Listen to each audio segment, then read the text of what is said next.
მოგესალმებით ქართული არაღის მუზეუმიდან. ეს ორი აბჯარი არის სხვადასხვა პერიოდის აბჯარი.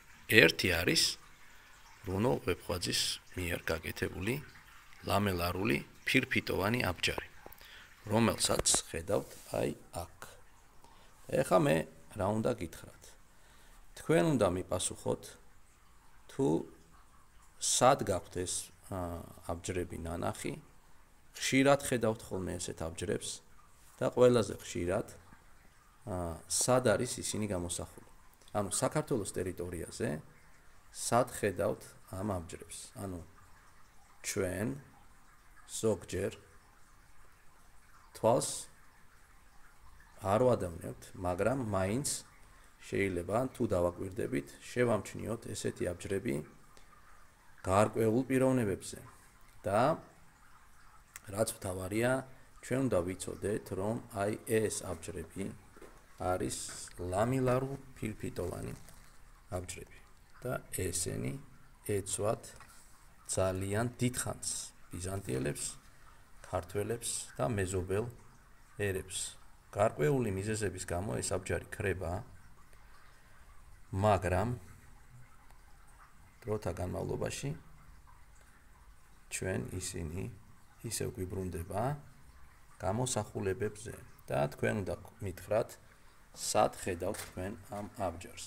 მაგრამ მე გეტყვით ერთ რაღაცას, რომ საქართველოში არსებობს მინიმუმ 2 ესეთი აბჯარი და ეს აბჯრები ორივე გამოფენილი არის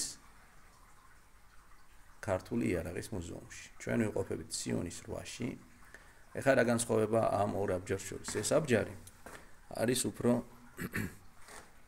დიდგვაროვნის, უფრო ლამაზი, უფრო ხარისხიანი და მრავალი დეტალი აქვს და მეტი ნახრეთი აქვს დამზადებული. თუმცა არსებობდა აი ასეთი აბჯრებიც, რომელიც უფრო სწრაფადაა დამზადებული და უფრო კუთხოვანია.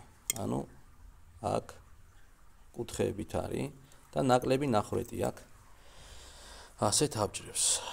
ერთი პერიოდი ძალიან ხარისხიანი, სერიოზული აბჯრები იყო ისინი, მაგრამ იარაღის ცვლის გამო სავარაუდოდ ეს აბჯრები გამოდის მოხმარებიდან.